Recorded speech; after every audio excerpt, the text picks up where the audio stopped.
Good morning, everyone. Thank you for joining us today for our Benefit Specialist video conference.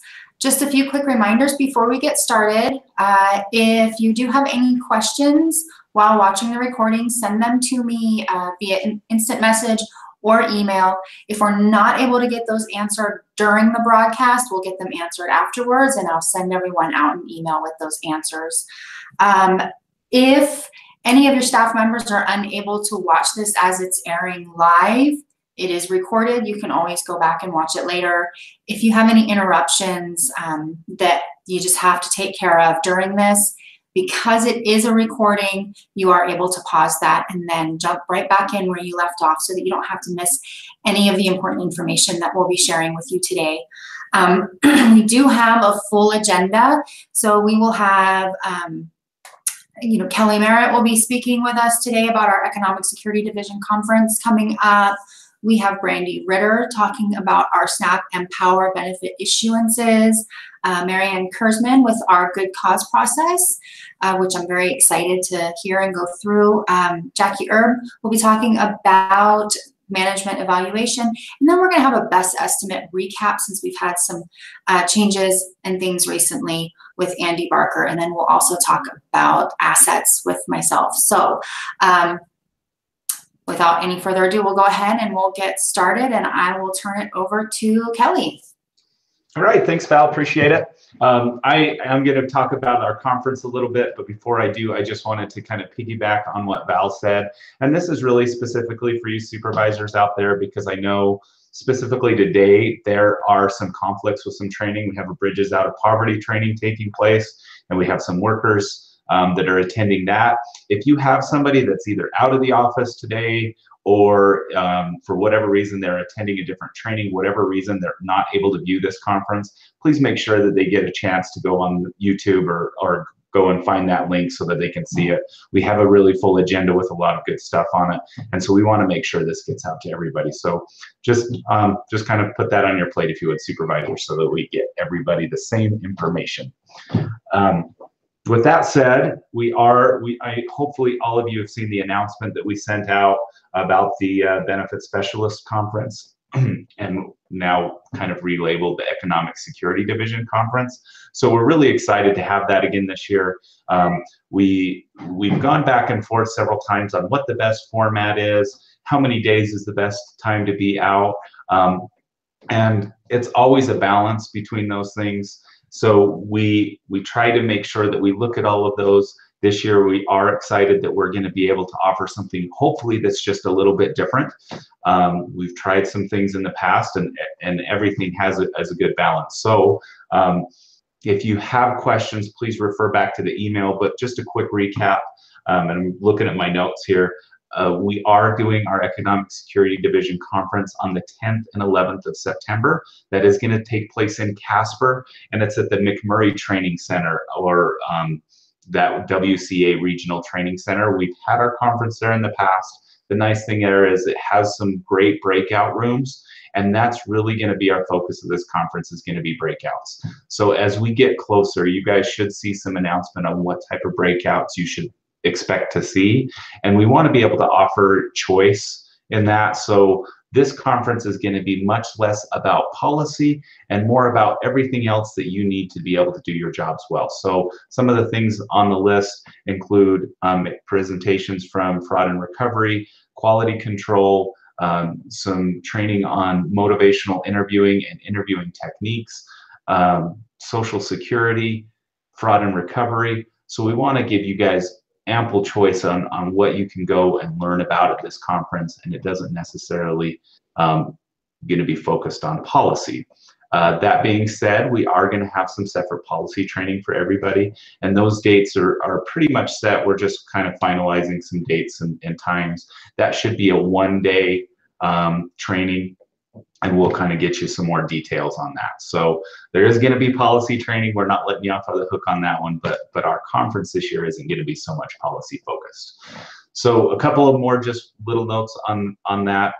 We do have a room block set aside at the Best at Western Plus there in Casper. So that information's in the email, and that room block is only good through August 1st.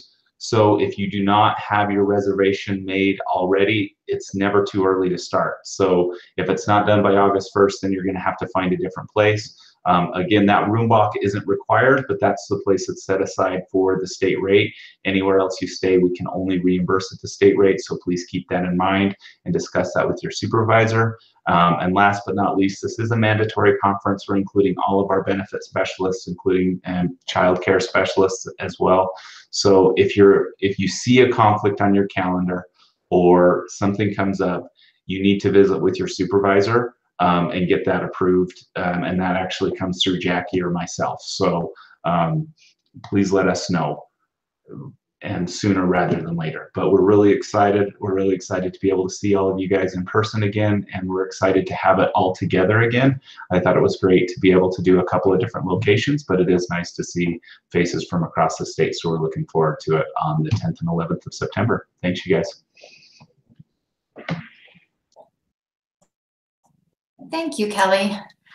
All right, so I'll go ahead and overview.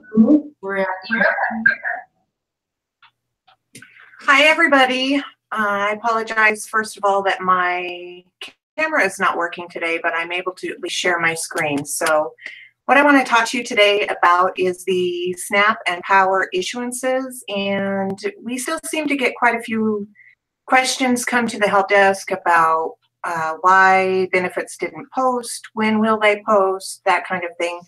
And I realized that I have the older version of the SNAP issuance flowchart. I do have an updated version. I'll just have to locate it and send it out. I'll probably just send it to Val and have her distribute it out to everybody. So anywhere where it referenced JPM, just know that that is actually FIS now, and the benefits, the minimum allotment is now 15, not 16.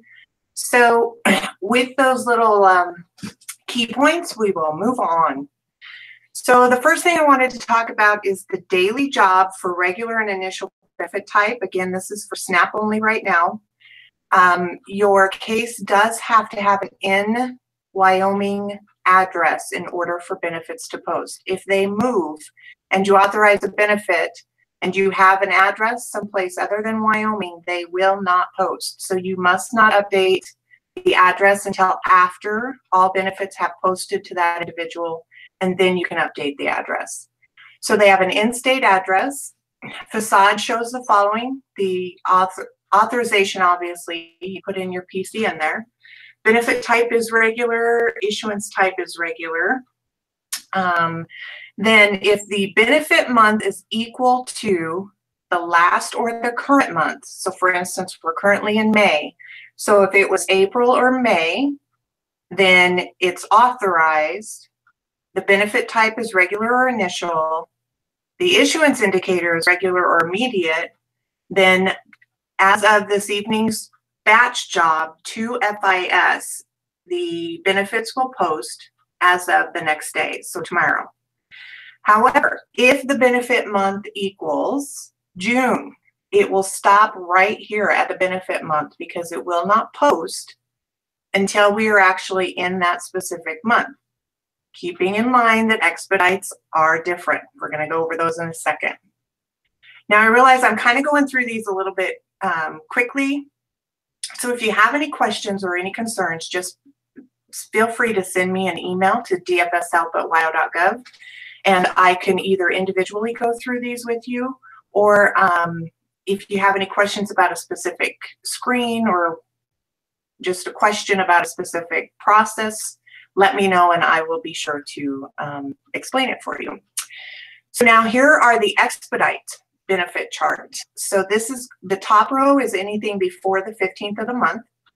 So you have the current benefit month. Yes, it has been authorized. Yes, the benefit type is expedited. The system automatically does that.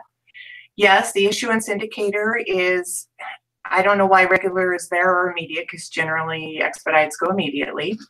So that is an update I see I need to make. And then the batch job will send those benefits to FIS in the evening batch job.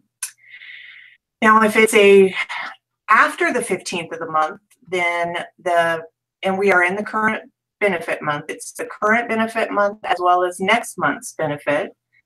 Both months have been authorized. The first month says expedite, the second one says initial. Then you have an issuance indicator of regular or actually that'd be backwards. It'd be immediate for the expedite and then regular for the second month. Then both months will actually post to FIS in the nightly batch job. Okay, so this is just another quick explanation of how expedited cases are issued. That before the 15th of the month, it's for that current month. After the 15th of the month, it's for the current month and the next month. And then lastly, here's the monthly job. This seems to be the one that has the majority of the questions revolving around it. Again, you have to have an in-state address. Facade shows that it has an authorization. The benefit type is regular. The benefit issuance is regular. And the key to this specific screen is the deadline is actually 5 working days before the end of the month. Sorry about that, guys. Let me see if I can do this again. So 5 working days from the end of the month is deadline. So if you authorize your cases prior to deadline, everything is fine. It will run like it normally does. The benefits will post as of their name in the alphabet on the first of the month, first, second, third, or fourth. After deadline, we'll get to that here in a second. So the benefit month equals the next month. It has been authorized. The benefit type is regular. The issuance indicator is regular. It'll be sent to FIS, and again, they will post according to their last name alphabet. If it's after deadline, oh dang, I did it again. I keep touching things. I need to stop doing that. Okay, let me get back there. Sorry, peeps. Okay, so if it's after deadline, what happens is it'll follow more the daily benefit type. Okay, so if it's after deadline, the benefit month equals next month. Notice that here it says stop, benefit month equals next month.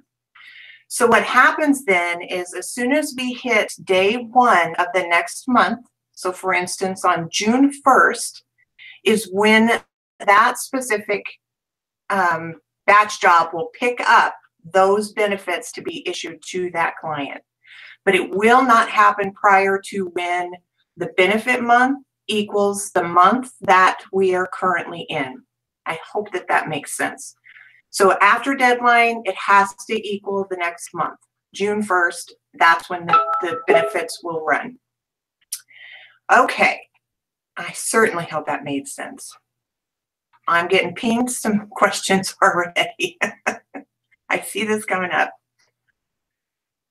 I will answer that for you, Miss Jill, later. Okay, so let's move on to Power real fast. Now, Power is a little bit of a different beast. And the reason that I say that is Power benefits are only issued once a week, every Friday. They aren't actually issued. I should say the job is only ran once a week. So Power is a little bit different. You still have to have an in-state address. You still have to have your authorization. And then if it's equal to the last or current benefit month and it's authorized, the issuance indicator or benefit type equals regular or initial, issuance indicator equals regular or immediate, then the job on Friday will be sent to Wolves. If it equals the next benefit month, it will not run until the next benefit month, the first of the next benefit month process. So with that, let's go to the monthly job. Deadline is 5 working days from the end of the next benefit month. Again, same as SNAP. Also, in-state address, AFPD has been authorized. Everything looks good there. The benefit month equals the current month. Should be the next month. So I'll update that. The authorization has been included. Benefit type is regular or initial. Issuance indicator is regular or immediate. Then the benefits are sent to Wolves for processing for the monthly run. If you authorize after deadline, the indicator for issuance must equal an I for immediate. If it does not equal I for immediate, it will not post. It will not run. So after deadline, it's an absolute must that it equals immediate. Now, what I wanted to share with you is the whole Friday date job processing, because this is where it gets somewhat confusing and a little frustrating for, I think, a lot of the workers trying to explain. Let me see if that screen is actually showing. No. So let me change my screens.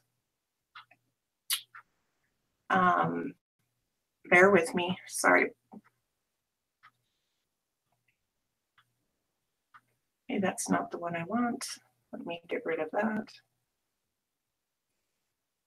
Get that.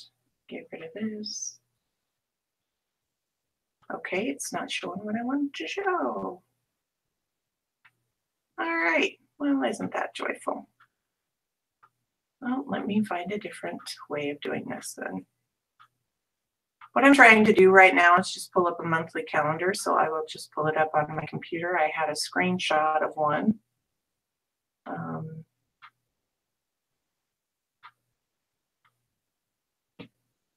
So let me see. Okay, so you get to see my crazy schedule. Okay, so here's a screenshot of the month of May. And for instance, the deadline for this month is going to be the 25th. Yes, the 25th of May is deadline. So if perchance you were to not get all the information that you need for your power clients, and you actually have to authorize after deadline, so the 28th, 29th, 30th, or 31st, then what's important to note here is that, nope, wrong month. I want to do June. My apologies. It would have actually ran on June 1st, so that would have been okay, because June 1st equals the current month that they're actually receiving the benefit for. The month that I wanted to talk about was from June to July, where the 25th is the actual deadline. So if you authorize the 26th, 27th, 28th, or 29th of June, that client will not receive their benefit until after Friday, July 6th. That's when the benefits will actually pick up for the month of July if you authorize after deadline for power, because that is the first Friday of that next month. I certainly hope that makes sense to everybody. So it will process on the 6th. It will go to Wolves on the 9th. The Wolves will process it on the 10th, and then they will be, see, there's Power Weekly. That's the Wolves calendar right there. It'll be pulled and then mailed out the next, oh, it says warrants mailed the same day. So that's great. So at least the 10th is when they would finally get their benefits. So with that, I think I will turn it back over to Miss Val. And if you have any questions or concerns, let me know. I will try and get these spreadsheets updated for you and sent out to Val as soon as possible. Thanks, everybody. Thank you, Brandy. All right, before we move on, I have just a couple things that I failed to mention when we first started.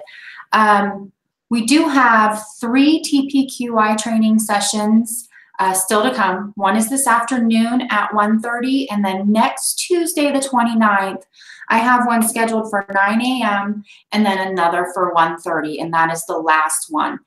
If you have not been able to attend one of the TPQI trainings due to being out of the office or whatever reason, let me know. These are mandatory, and I'll get you into one of the 3 sessions that are upcoming so that we can make sure that everyone has the opportunity to participate in that. Also, supervisors, I have a favor to ask of you. I am working on a self-employment expense training, and what I would like to have you do is maybe send me some specific questions about self-employment expenses, things that you see come up that you would like to have a little clarification on the more specific your question may be, that will help me to make sure that I am answering those for you and that we're creating a training that is really beneficial for everyone. So if you could work on those and send them to me through email, give me some documents to go with it. If you have them, if you don't, that's fine. We can work with that too. But I think that would be a really great way to make sure that we come up with something really, really good that we're all gonna like and love and get all those questions answered. So, all right, so I'm gonna go ahead and turn this over to Marianne for our good cause process. Good morning, everyone. I would get the presentation shared.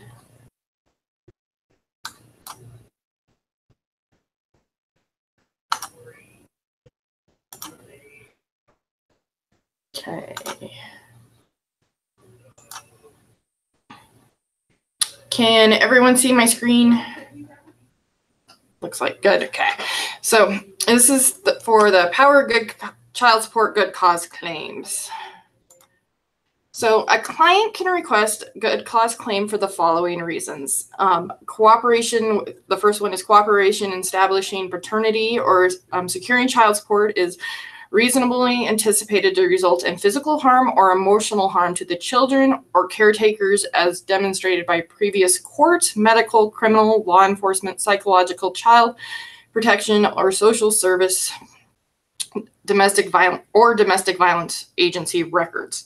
The second reason the applicant or recipient is fleeing because of being battered or subject to extreme cruelty because of domestic violence as demonstrated by evidence. The third reason the children for whom the support is being sought was conceived as a result of incest or rape as evidenced by birth, medical, or law enforcement records. The fourth reason, legal proceedings for adoption of the children are pending before a court and in the competent jurisdiction as verified by legal documents. And the fifth and last reason, a public or private social agency is helping the applicant or recipient resolve the issue of whether to keep or relinquish the children for adoption as verified by statement from the public or private social agency. And all these information is listed in policy 722. It's section F. So you can look it up too. And so the process for the child good support claim is first, the client's going to inform us, the worker or the child support office, that they wish to for good cause for complying with the child support. The second step is the client has to complete the DFS 543, the referral to the child support office, completely just as they were if they were going to comply with child support. The client does have 20 days from the date of signing the request to provide evidence to support their good cause. So with the 20 days, we're not going to pend for verification of child support using the normal pen notice because that automatically puts in the 10-day date for us now, so they don't get their 20 days. We're going to want to use the F011, the general correspondence, to pen for that to give them the correct 20 days to provide their verification. Then the DFS 543, the child support form, front and back is going to be scanned and emailed to the DFS state office power unit. At this point, it is me that I'm doing the powers good cause claims. Georgia's not doing that. I'm helping out with that. So they all do come to me at this point. And then I will approve or deny the good cause request. The whole process for the claim can take up to 30 days from the date of the initial request. So it's from the date they signed the DFS 543 requesting the good cause claim. So they get the 20 days, and then I have 10 days from getting that evidence to approve it. So it all does have to be processed within 30 days. So the main point of the approval or denial of the good cause claim request is all based on the evidence provided by the client. The evidence must be current court documentation, medical documentation, criminal or law enforcement documentation, psychological documentation, child support or social service documentation, or domestic violence agency records documentation. Again, this is all listed in policy 722, section F. And that goes also, so that lists what the evidence is. It doesn't show what evidence is not, what I cannot use for good cause approval. But for things that I cannot use for good cause approval is the client statement only. Facebook or other social media or old verification that does not show current threat or harm or physical or emotional harm to the client or the children. So with the Facebook, a lot of times I have seen is like pictures of the supposed NCP, because it's supposed because I can't verify it. It's not any of the approved evidence of people in possibly gang activities or weapons or drugs. Unfortunately, I cannot use any of that. Just a client statement, I can't use any of that. And verification, typically, as most verification is within, for current, is within the last year to prove that. And this is all based on our federal regulations of what we can use for our good cause claims. And this is not saying that we do not believe the client when they're telling us. It's just, unfortunately, we do have regulations that we have to follow. So we have to have the current evidence that's listed in our policy to support the good cause claim. So this also, with this, which I've seen, is that they've complied with good cause, with child support for a period of time with power, and then they request good cause because they don't want to comply any longer. So they do have to provide evidence that's supporting why now they don't want to comply. So an example would be, I had a client that requested good cause after they moved to Wyoming when we're applying for power, that they didn't have the evidence. So I denied it because there was no supporting evidence, and they decided to comply with child support. So they complied with child support for a few months, and then their power case was closed for a reason. And then a couple of months later, they reapplied for power. When they reapplied, they again applied for good cause. This time, they did provide supporting documentation, and that documentation was within the last 9 months. But the documentation was before they complied with child support. So because they complied with child support, that's not showing a current threat of physical or emotional harm to the children because they've already complied with child support.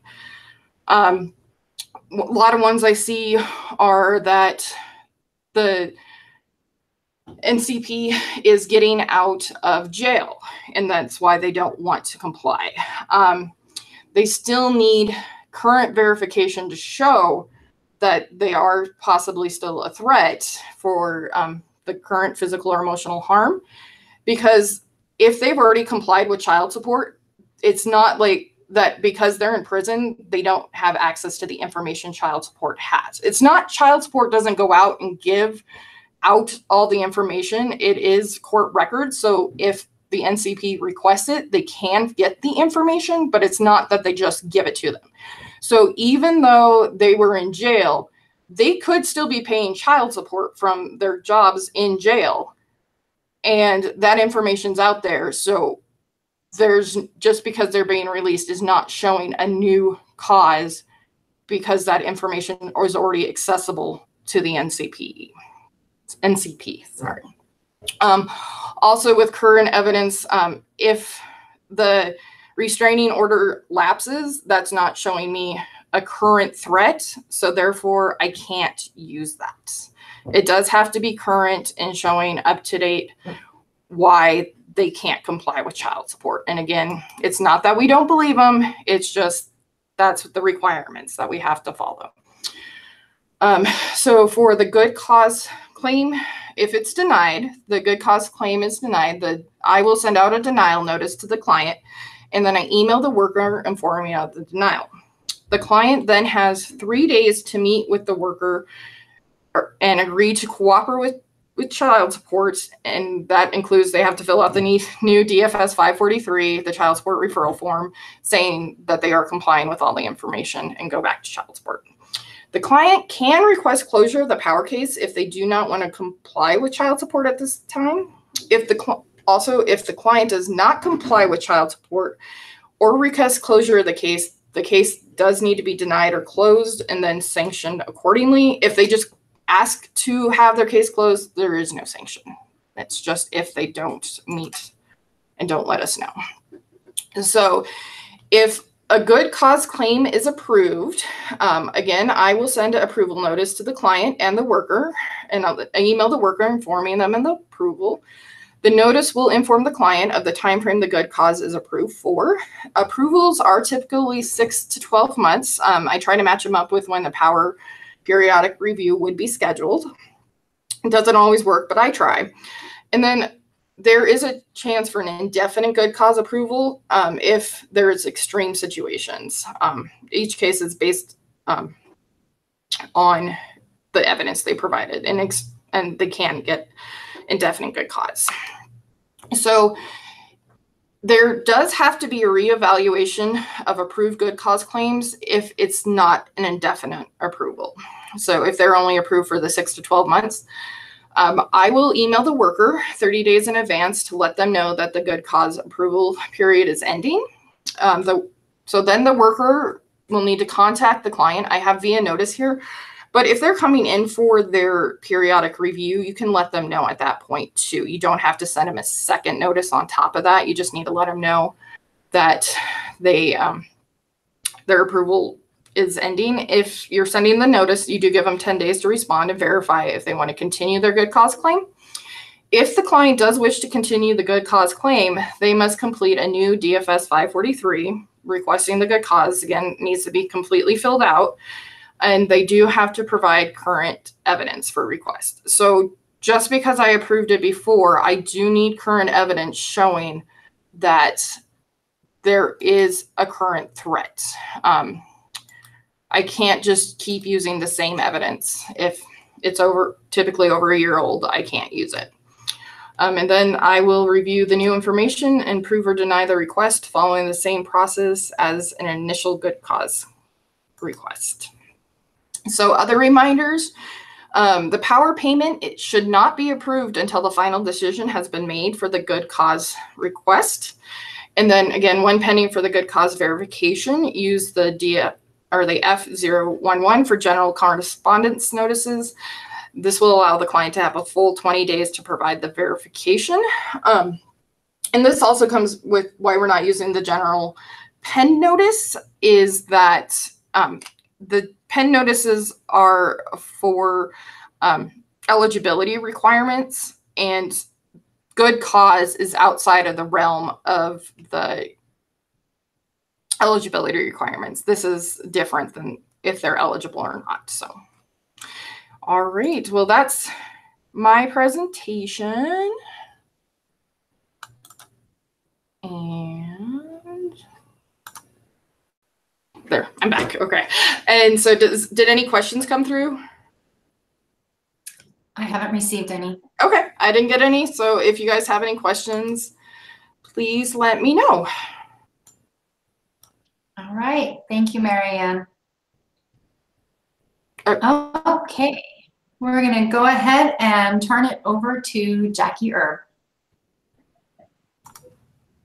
Good morning, everyone. I hope everyone's having a good Tuesday. Before I talk about management evaluations, I just wanted to thank you guys for all of the hard work that you do and continue to do on a daily basis. So thank you. It is very much appreciated. So I got asked to talk about management evaluations because every time an office gets picked for a management evaluation, it seems that blood pressure raises and people get a little bit anxious. So the first thing I want to reiterate is that management evaluations are very different from back in the day when Dave Manchester used to travel around the state and do them. They are not a painful activity at all. So a little history with management evaluations is that they are required by the SNAP regulations to be done. So Marianne and Andy are required to go out and do those on a yearly basis. We usually do 1 or 2 offices on each side of the state every year. So this year, management evaluations were done so far in Douglas and Lusk. And then over the next couple of days, starting tomorrow, there is going to be one done in Rock Springs. So every year, the SNAP feds identify areas that they want to be reviewed when a management evaluation is done. And so those are some of the things that are focused on when they're done.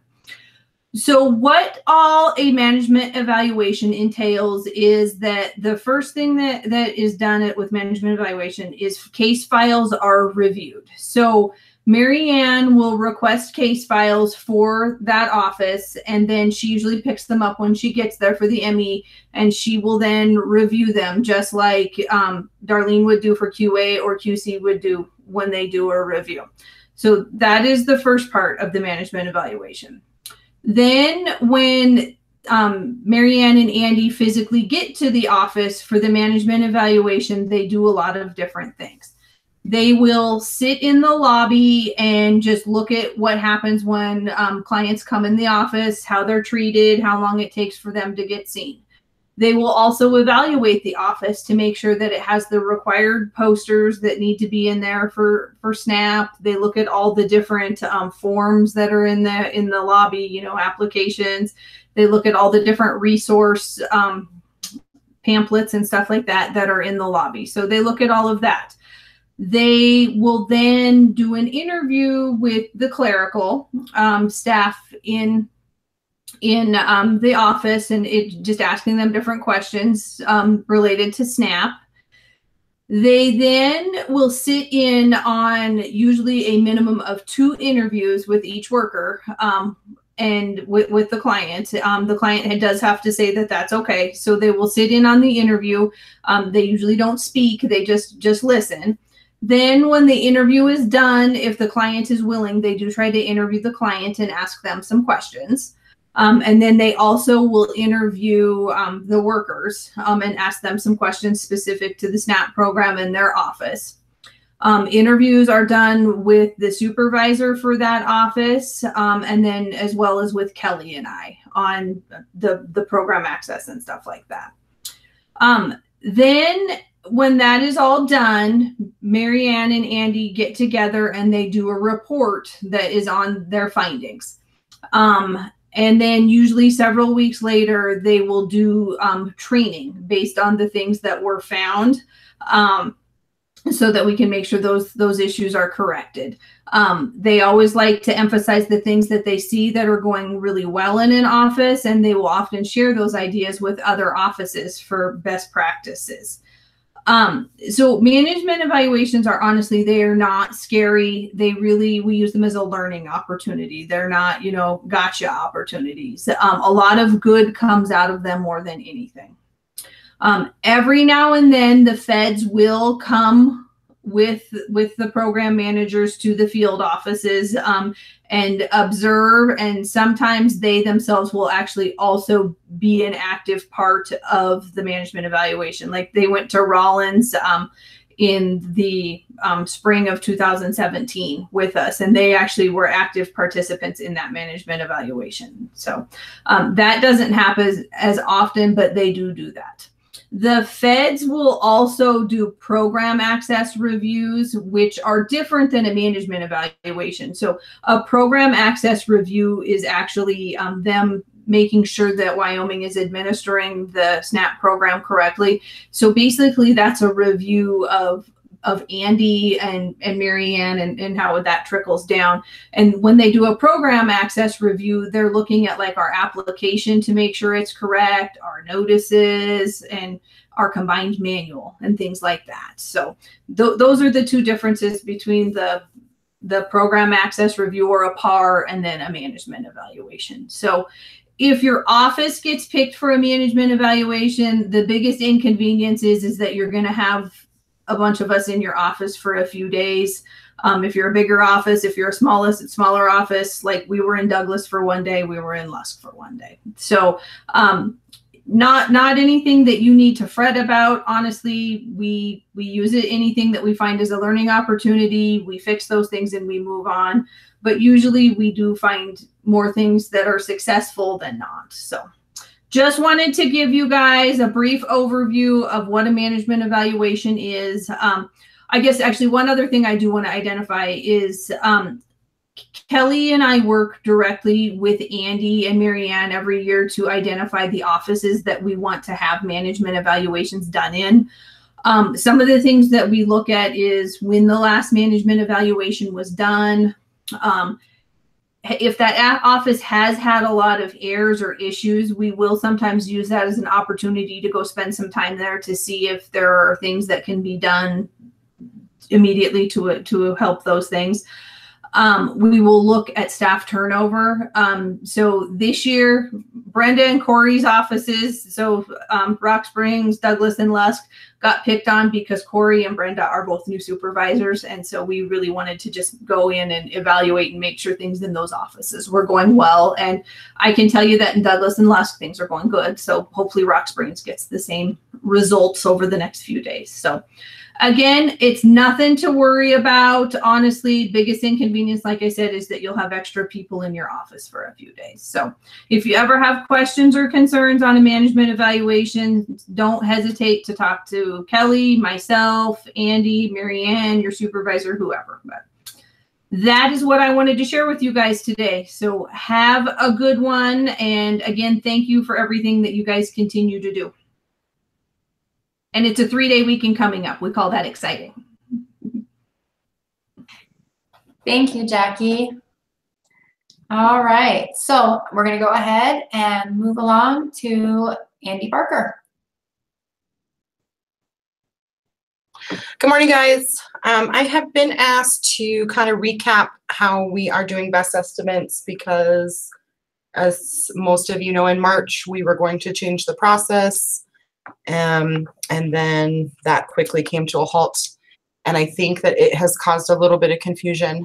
So I am just going to kind of just review with you what we changed the best estimates to be last January, which is why I'm just going to keep using that material. I'm pretty sure you guys all have this. I know that we've had some new hires, and I'm sure I've given them all access. But if you don't have this, if you've lost it, or if I haven't given it to you, please let me know and I will get it sent out to you.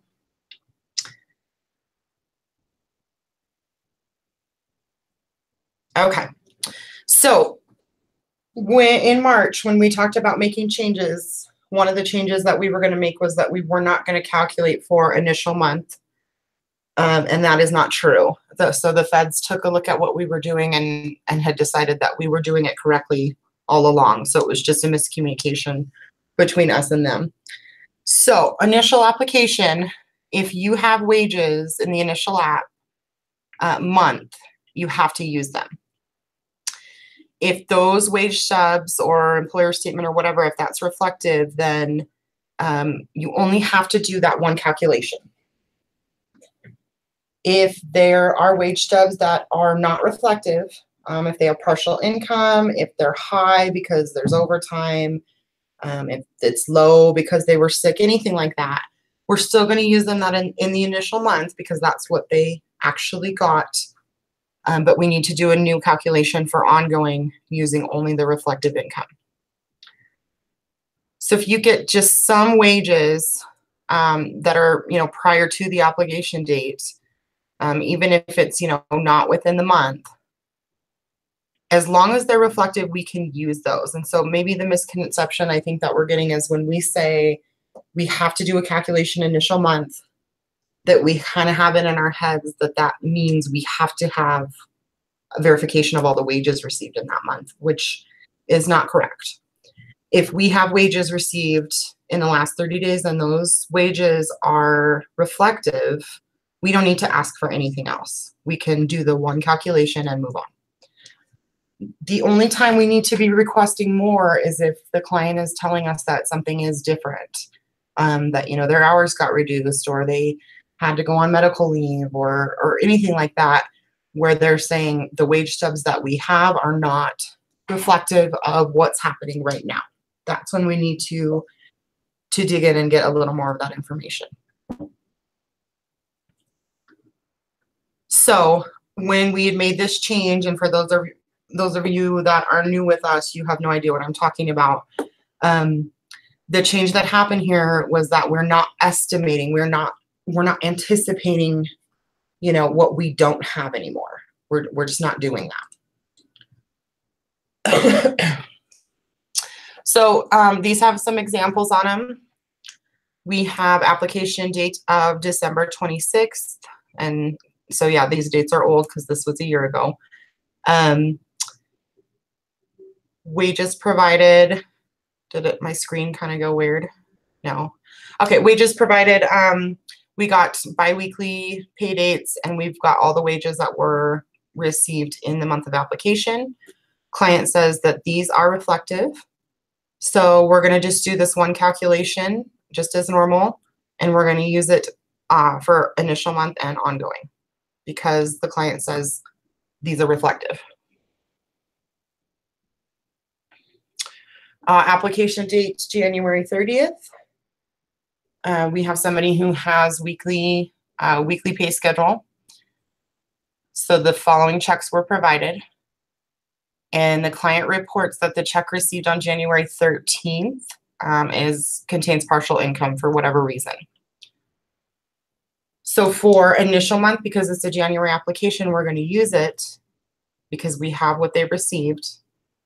And then for ongoing, we need to exclude it.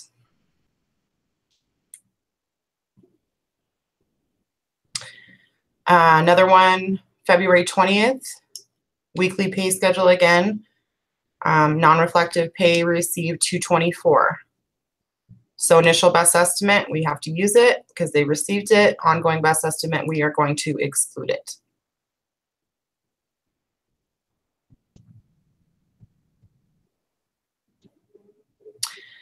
This one, application date 3/14.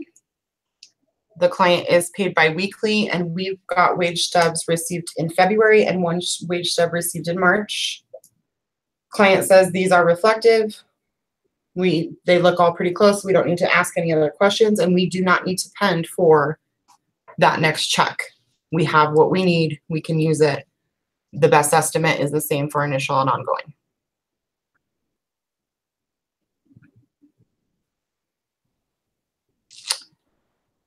This example, the application date is in April. The pay stubs the client provided are all from March on a weekly pay schedule. They are reflective, so we're going to use it. We don't need to ask for March pay stubs, or excuse me, April pay stubs.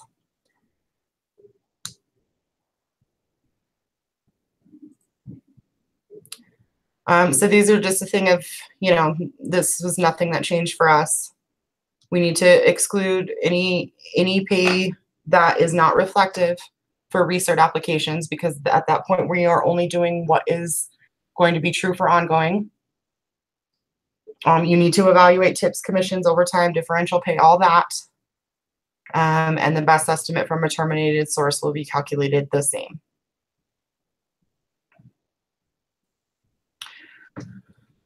So that's kind of a quick recap. I haven't really been getting questions on confusion, but some of my counterparts have said that people are confused. And so do you guys have questions for me right now that I can clear up for you?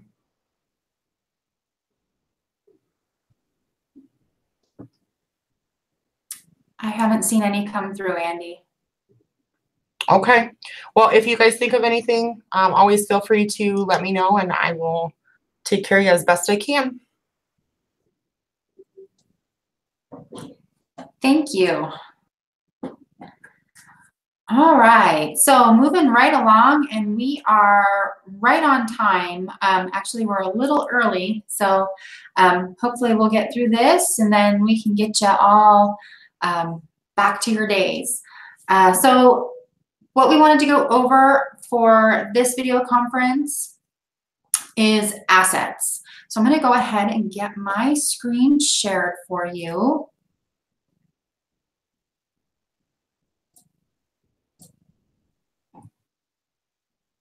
Okay, so we're going to talk about assets and how they relate to SNAP and POWER benefits. Our combined manual does cover assets very well. The sections that cover assets are going to be the 800s, and so that's 800 through 807. So some things that we need to know when we're talking about assets and how they relate to SNAP and power benefits are, what kinds of assets do we need to ask the client about? What is the countable asset limit for the SNAP program? And then also, what is the countable asset limit for the power program? What assets are exempted for the SNAP program and what assets are exempted for the power program? They do have different rules for each of those programs. And finally, what verifications do we need to request regarding assets? And then as we get those verifications, how are we looking at them? How well are we looking at them? And how do we act on them once we have them in office? So assets are split up over 3 different types. We have liquid resources, and those are all the assets that we're also going to input into the Lear screen within Epic. So in the parentheses that you see under each of these headings, that's the screen that we're going to put that information into Epics as well. So when we're talking about liquid assets, we're talking about assets that can be easily and quickly converted to cash. You can walk into the bank, you can request cash from those assets, and you can walk out with it. Those are going to be items such as checking accounts, savings accounts, certificates of deposits or CDs, money markets accounts, those types of things.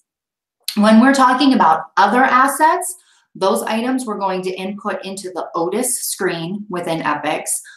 Those are things that we can't quickly convert to cash. We have to list them for sale, wait for it to sell. We're talking about, is there equity in this, and all those types of things. Those items are going to be homes, land, campers that are not motorized. So, tow behind campers, fifth wheel campers, those kinds of things. It can be real property, it can be life insurance, and then trailers such as flatbed trailers, enclosed trailers, toy hauler trailers, those types of things. They're available to the individual, but they're not as easily converted to cash. And then our third kind of subtype of assets are vehicles. Those are things that are motorized. We're talking about automobiles, motorcycles, boats. It can be ATVs, recreational vehicles, or RVs. It can be the Winnebago drivable campers, those kinds of things that have motors. They're used for transportation. They'll get you from point A to point B. Those are all of our vehicles, and they're going to go into the VHI screen. So one of the first things that we need to know is, how do we determine ownership of these assets? Does the client have ownership? Do they have shared ownership? How much of this asset is actually available to this individual? So we're going to assume that ownership and availability to that client is there when it is owned solely by the applicant. If there is more than one owner and the other owner is not a client. So even if it's a shared one, but the other owner is not a client, we're going to assume ownership to the client who is applying for benefits. Also to the applicant, if the applicant or recipient can withdraw funds, if they can sell the asset or dispose of the asset in any way, we'll assume that they have ownership and availability.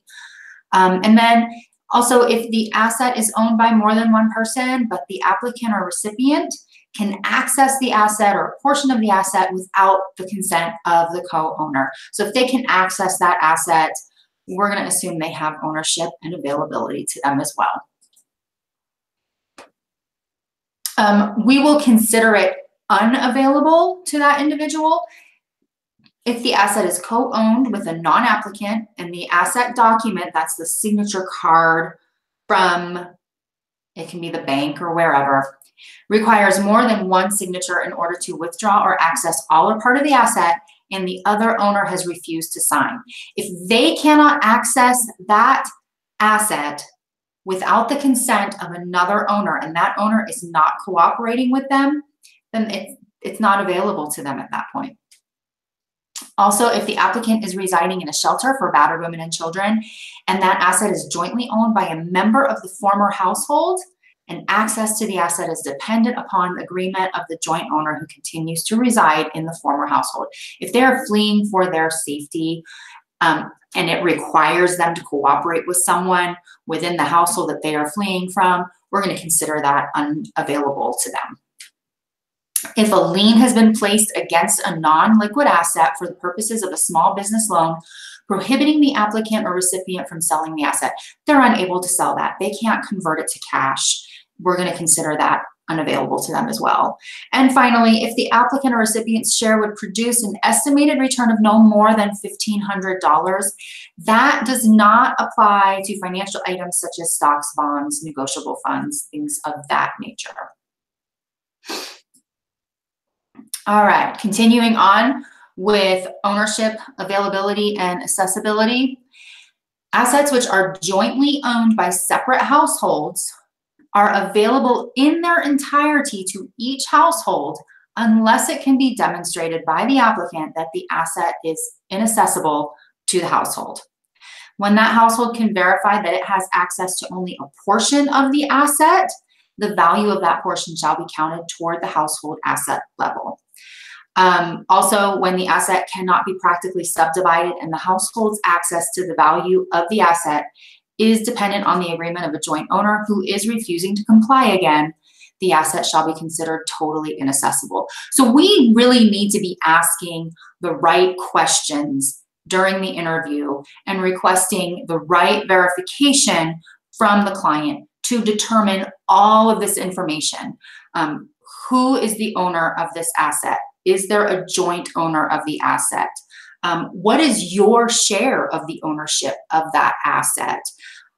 Do you have accessibility to that? Can you walk into the bank and withdraw all of those funds even though there's a joint owner? Or would it require the joint owner to sign off and allow you to withdraw a certain portion? So it's a lot of information. It's really a lot of questions that we need to be asking during the interview in order to make sure we have all of the information we need to determine how much of this asset is countable to the client. All right. Once we know how much is countable to the client, what the asset is, what it's worth, we need to then determine how much of that is countable that we're going to compare to our asset limit for the program that they're applying for. In order to do that, we're going to use the cash, trade-in, or fair market value. We will deduct the unpaid principal or legal encumbrance to determine the equity value of that non-exempt asset. When the determined asset causes ineligibility for the client, and the client disputes the value of the asset, we do have another option for them. They can obtain 2 separate appraisals, both from knowledgeable sources, to verify the value of that asset. And then we're going to do this again. So this is the value that we have. How much do you owe on this? Do you have any legal encumbrances on it? Deduct that from the value that we've come up with, and that's going to give us the equity value, and that equity value is what will then be compared to the asset limit. All right, so that's how we determine ownership and accessibility, and also how we determine the equity value that will count against or towards the asset limit for the programs that they're applying for. So now we're going to look at liquid resources specifically. We'll start looking at those 3 subtypes of assets individually, beginning with liquid resources. The first thing we want to do with liquid resources, of course, is during the interview, ask all of those questions. Do you have any bank accounts? Do you have any checking or savings accounts? Does anyone else in the home have any bank accounts? We want to be checking the file for previously submitted verification of accounts. If they've already had benefits and we have a file, we want to be looking at the application, making sure that we are getting all of the bank statements for all of the accounts for that assistance unit. When we do, we want to request the most current account statement. So it has to be within 30 days of the application date. you will notice and you will find that some savings accounts, quite a few banks and credit unions, they don't put a savings account statement out every single month. So if you ask for the most recent savings account statement, you might get one from 2 months ago because they only put them out quarterly. So again, that's another conversation that we need to be having with our client to make sure we're getting the proper verification brought back to us, to let them know that it does have to be within 30 days. And if they say, well, the only bank statement I received came in 2 months ago, they won't put another one out until next month, then we need to advise them, you can go to the bank, you can get a balance statement with a current balance on that. It doesn't necessarily have to be the statement that they mail to you quarterly, but we do have to have a balance and information from within 30 days. It's just more of those conversations that we need to be having during the interview to make sure we're getting back what we need. So it does have to be within 30 days of the application date on all accounts. The statement also must contain the account holder's name or names, the account number, and that's important so that we can cross-reference that to previously submitted accounts and make sure we're still talking about the same bank accounts that they had before. Also the dates on that and the balance. When we look at the balance on that statement, we can deduct from the account balance any direct deposit income. We can't count it as income and an asset in the same month. So if it's directly deposited into that account, we're going to deduct that from the balance. And in order to determine our countable asset amount for that account, we can also deduct any outstanding checks from the account balance when determining countable asset amount for that as well. More conversation, more information that we need to be going through and having with the client. All right, some of the things we want to question, we really want to question everything. I'm going to stress that throughout this whole presentation because that communication is so vital to making sure that we are accurately processing this application for our client. So some of the things we want to question when we're talking about liquid resources, is the account jointly owned? We want to look at the histories. What are these deposits from? Make sure that we don't have unreported income and that kind of stuff happening. Is there a direct deposit on there? If so, do we have that income verified? And then also, are we deducting that from the balance that is on that statement? Are there any outstanding checks? We can deduct those from the statement. And are there transfers to or from other unreported accounts? Sometimes when people report their accounts to us, they're reporting to us the ones that they use every day and forgetting that maybe one that's just kind of sitting there idle that they don't use all the time, forgetting to report that to us. Or maybe they think they only need to report one account. So we need to look for those discrepancies within the verification that's submitted to us. And I have found other accounts for the household simply by looking at that and noticing that there are transfers from another account to this one or this one to a different one. When you see that, we need to follow up on that. Hey, what is this account number ending in blah, blah, blah that this transfers to or from? Is that an account for you? Sometimes it is. Sometimes it isn't. It could be another family member's account. Maybe they loan them money or, they were paying them for something that happened. And rather than doing that outside of the bank, it's easier just to call the bank and say, hey, transfer this from my account to my mom's account or what have you. But that's something that we need to follow up on. We need to be able to narrate that we followed up on that and narrate why it does or does not affect the case. So pay attention to all those little things. All right, and continuing on with looking for clues.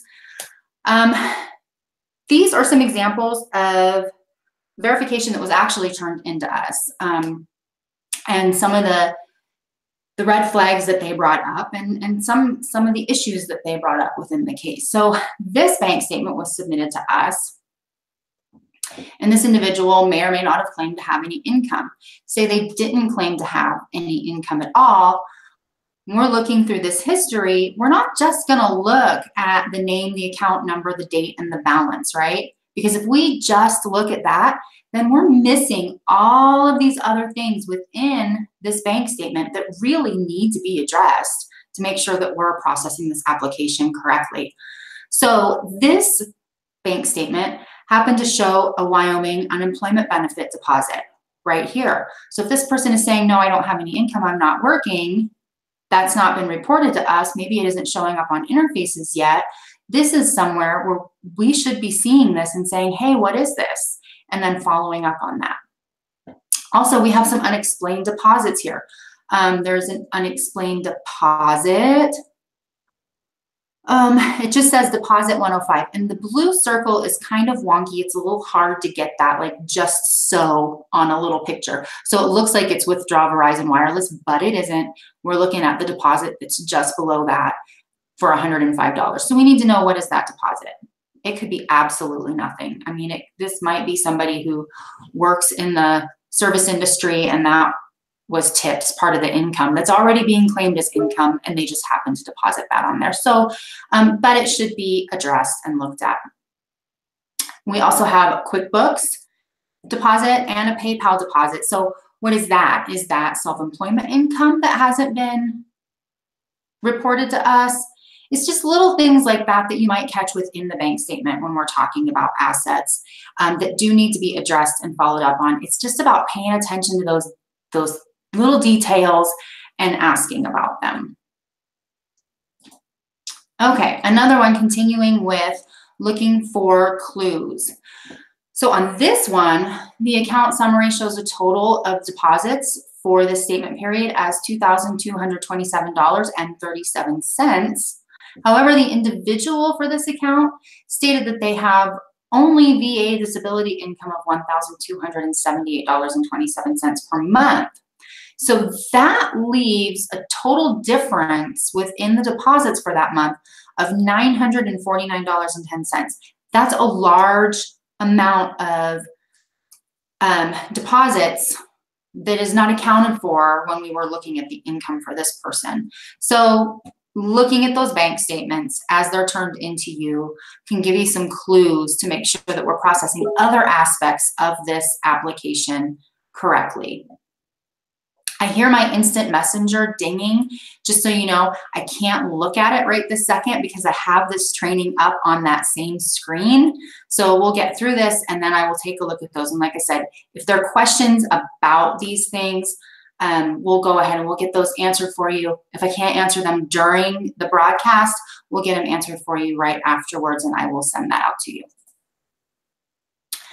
All right, continuing on for looking for clues when we're talking about some assets here. This individual, this is actually a pay stub for this person that was turned in. Somebody who stated they did not have any bank accounts at all. However, when we look at their pay stub, it shows a direct deposit to a checking account ending in 3446. So that's just another way that we need to really be paying attention to verifications that are turned into us and making sure that we are looking for all of those discrepancies. This individual may have a checking account that they did not report to us. It's also a possibility that this could be a prepaid debit card that the employer just listed as a checking account, because some employers require direct deposit. So if somebody doesn't have a bank account, they'll get them signed up with a prepaid debit card and that's how their paychecks will be deposited onto that. So it could affect the case. It might not affect the case. What is extremely important is that we catch that, we ask about it, we follow up on it, we narrate it.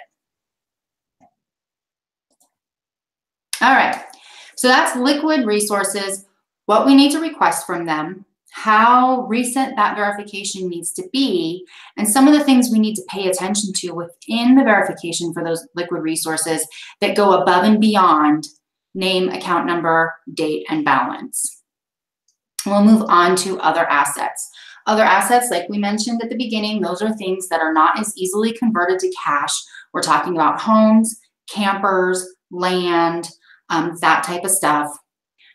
What questions do we need to ask about this? That's really, again, can't stress it enough. We need to be having these conversations in the interviews and asking all of the right questions in order for us to really process everything accurately. So, questions to ask about other assets. Is the home, mobile home, or camper home the applicant's residence? We're going to look at it differently if it is. What is the fair market value of that asset? Is there a lien on the asset? Do we need to be deducting that lien? Do we need to be looking at that lien, which then will exempt that asset or not? How much do they owe on the asset? Are we looking at fair market value less that legal encumbrance of what they still owe in order to determine the equity value? Is the asset an income producing asset? If it is, we're going to look at it a little differently again. And then, is there a bona fide effort to sell at a reasonable price any real property such as land, building, or unoccupied house as verified by proof of listing? So it's not enough just to know what they own. We have to be asking all these other details too to make sure we're treating that asset accordingly. Some questions to ask. Does the applicant intend to return to an unoccupied home when they leave? If they've had to leave temporarily due to employment, training for future employment, illness, or is the home uninhabitable due to casualty or natural disaster? Does the client plan to build a home on a non-exempt land lot when they do not own and are not buying another home? These are all things that we need to know in order to know how to treat the asset. And then, is ownership of that asset shared with other individuals? That's going right back to that ownership and accessibility. Is it shared with somebody? If so, what portion of that is available to this client? Can this client sell that on their own without permission from a joint owner, or would they have to have cooperation from the joint owner for it? So all those little nuances and things that we need to be looking at. Once we know what our other assets and liquid resources are, we need to know how to treat them. Reference Combined Manual 806. Really use that manual. It's going to help you a lot throughout processing your applications.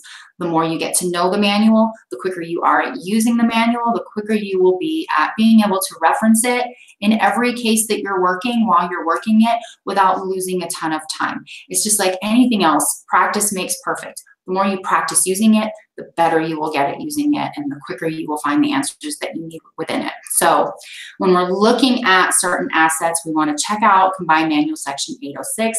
That's going to tell us about the type of asset that we have, what is it that we're looking at, and then how do we treat it for the SNAP program versus the POWER program. And then also, how are we coding that within EPICS? That's so key to make sure that we are coding our assets correctly in EPICS, because that code is what tells EPICS how to treat that asset, whether we're exempting it or counting it against the asset limit for that household. So we need to make sure that we are looking up those codes and we're using the correct codes. That way it's being counted correctly. All right. Moving on to vehicles. That's our third subtype of assets. For SNAP, it's easy peasy, lemon squeezy. We're exempting all licensed and unlicensed vehicles that are used for transportation. That can include items such as boats, ATVs, and motorcycles, as long as they have a motor and the client states they are used for transportation. Doesn't matter if it's broken down, it surely doesn't. They just have to say that if it ran, they would still use it for transportation. So love it, super easy. For POWER, we can exempt 2 registered and licensed vehicles per assistance unit. We're going to use the equity value of all other licensed and unlicensed vehicles toward the asset limit. We'll use the average trade-in value given on the Edmunds Automobile Valuation website or the lower of 2 reasonable appraisals from knowledgeable sources. And we just had an email go out about POWER vehicles and the VHI screen in EPICS and how EPICS will look at those values for us and automatically exempt the 2 with the highest valuation. So that's kind of exciting to know. All right, more help from the Combined Manual when we're talking about the asset limits. Check out Combined Manual Section 800. That has our asset limits there for us. At this point in time, the POWER combined asset limit is $5,000. And then SNAP for all members who are less than 60 years of age, it's going to be $2,250. If we have a household with member over the age of 60 or a disabled individual, that limit is $3,250. Keep in mind also that Power, Tribal TANF, and SSI recipients are considered asset eligible. They've already passed asset tests for those programs, so we're going to consider them to be categorically eligible for SNAP and Power, and we'll exempt the individual's assets under that categorical eligibility. If you have any questions on that, take a look at Combined Manual Section 502. All right, more information in the manual that is just so handy and helpful. What can we accept for verification or evidence of the asset that we're looking at? Combined Manual Section 303 has a handy little table on that. So we know that if we're looking at bank accounts, our evidence can be the bank officials, savings bonds, certificates. It can be bank statements, and then viewing certificates, bonds, or notes. So it just gives us a little list of items that we can accept in order to verify those assets. And again, with the EPICS asset codes, really can't stress this enough. It's very, very important that we have the correct codes in EPICS on the correct screen. So definitely reference these tables when you're looking at assets. Some of these assets are not things that we see in every case. You know, we look at checking accounts and savings accounts all day long. And so we have those down pat. But when we have some other assets that we're not really seeing every single day, please, please, please double check the manual and make sure that we are using the correct codes and putting that into EPICS correctly so that everything is calculating as it should be, and then the benefits are issuing accordingly. So Combined Manual 807, and I really like the table because not only does it give a description of the asset that you're looking at and the code that you'll use for the SNAP program versus the code for the Power program, but it also tells you which screen you're going to put that into, if this would be considered a liquid resource, an other asset, or a VHI. So lots of information at your disposal. All right, so this is just some examples of screens that we use that we're inputting the stuff into, the Lear screen, the Otis screen, and the VHI screen. When we are looking at the Lear screen, for this household, we have Peter Quill. I don't know if I have any other Guardians of the Galaxy fans out there, but I'm a big nerd. And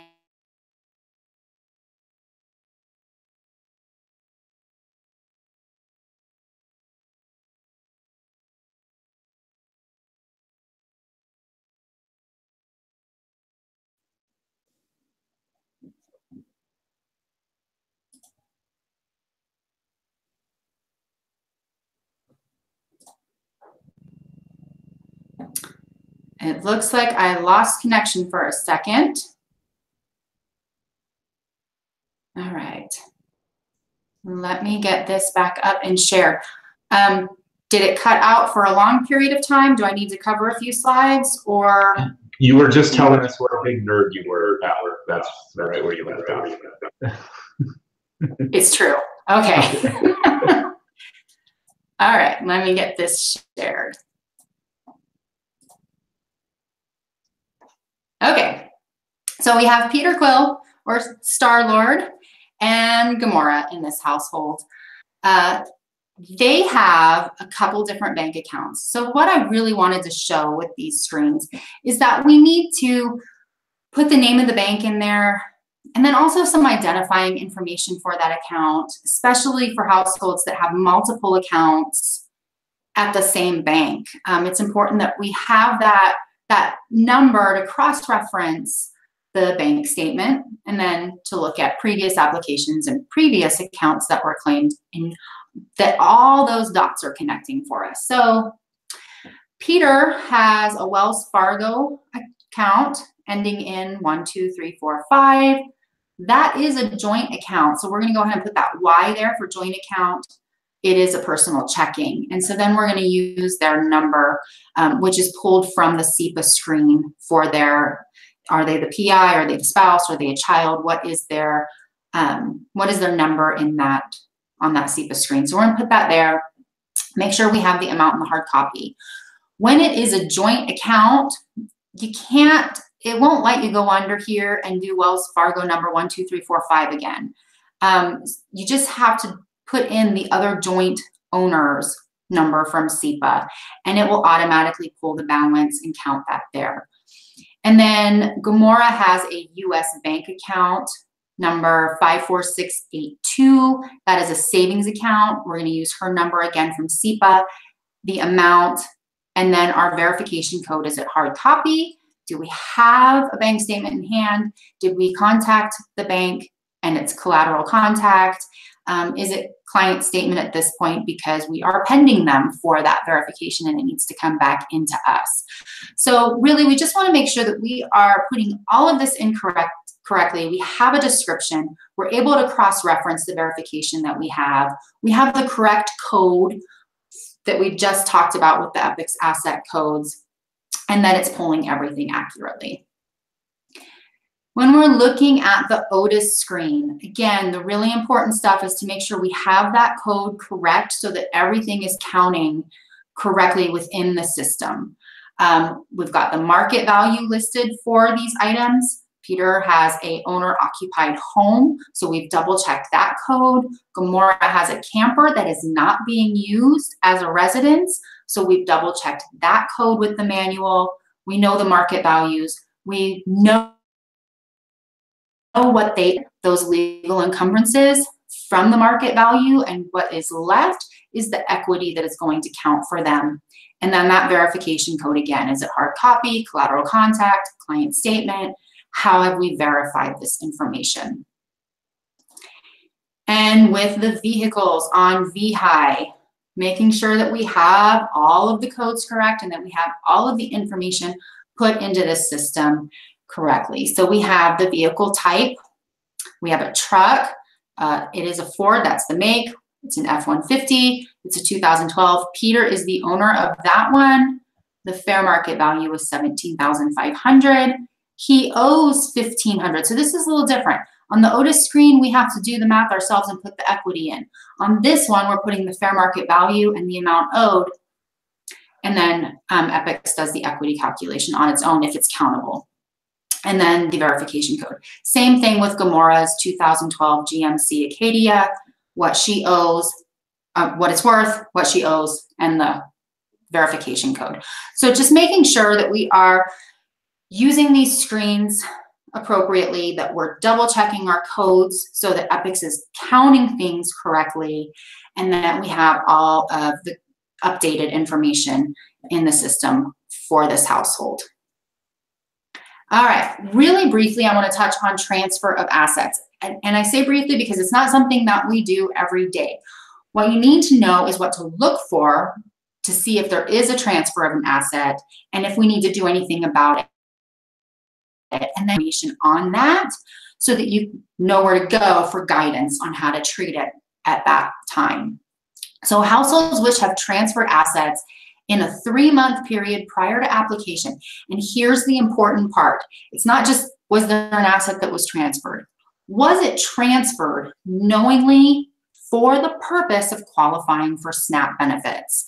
Did they have a $30,000 camper trailer that would have put them over that benefit, do that, so they went and transferred it to a family member's name just so that it would be out of their name, but it's still really theirs. That's the type of stuff we're looking at. We're not looking at someone who, you know, yeah, I sold my camper last month and then I used what I had, what I made off of that to pay bills and things like that. That's not what we're looking at. It has to be knowingly and for the purpose of qualifying for SNAP benefits. If that's the case, they may be disqualified from participation in the program for up to 1 year from the date of discovery of that transfer. For power applicants, they'll be subject to a transfer penalty period for a transfer of a non-exempt asset for less than fair market value, which occurred within 3 months prior to the application. Again, it's all of those conversations that we need to be having, getting the information so that we know if this is something that we need to act on or not. If it is determined, if you've talked to your supervisor and it is determined that there is a transfer of an asset here that may require a penalty period, then you're going to see Combined Manual Section 803. You're going to look at the exemptions from the transfer penalty, such as settlement of a legally enforceable debt, an asset sold, traded, or transferred at fair market value, and transfers between members of the same assistance unit. And then we can see Combined Manual 804 for information on how to determine their transfer penalty period. So what's important here is that you know that for SNAP, we're looking at knowingly, and for the purpose of qualifying for SNAP benefits, we're looking at a 3-month look back period for that. For Power, it's a 3-month look back period as well. And then where you're going to find guidance on how to treat that. So we're going to go to 803 and 804. All right. As many times as I have said, question everything, have conversations, make sure we're asking appropriate questions, make sure we're looking for all of those little red flags and hints about things. We're also going to stress, narrate, narrate, narrate. Make sure you get all of that information out of your brain and into the narrative. 1, to keep you on track.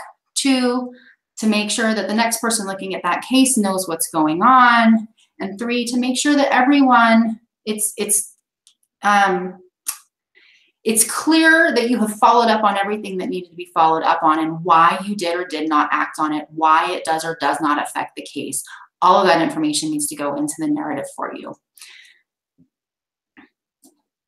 So we're looking at what was the question that you asked? What was the client's response? Did you request verification of that? Why or why not? That's looking at how does this affect the case? Does it or doesn't it? And then are we requesting that verification? And then the reason and the action taken, or the reason for not taking action on anything that had to be questioned during that off of the application or from the interview or from the verifications. That's kind of the thing is, I think, you know, we're really, really great in practice at asking questions during the interview based on the interview and the application. I think sometimes when we're processing things as they're brought into the office and we're trying to get things processed really quickly, that's where we're missing those details, is that, you know, the questioning doesn't just stop with the interview and with the application. We need to be looking at those verifications as they're coming in and still questioning everything from there, and then making sure we're addressing stuff there. So it doesn't just stop with the application and the interview. All right, and the single biggest problem in communication is the illusion that it has taken place. We can't just assume that somebody else is going to look at that application and know what we did or did not question and what we did or did not act upon. We need to actually be communicating that. And for us, that communication is our narrative. All right, and if you have any questions, and I did hear some of those dings coming through, so we'll get those answered for you as well. But also, if you have questions later on today, reach out to myself, to Andy, if it's a SNAP program question, and then also to Georgia for any power-related asset questions. All right. So that is all that we have on the agenda for you today. Thank you for sticking with us. I know it was a lot of great information. I appreciate it, and we'll let everyone get back to their day. So thank you so much and have a great afternoon.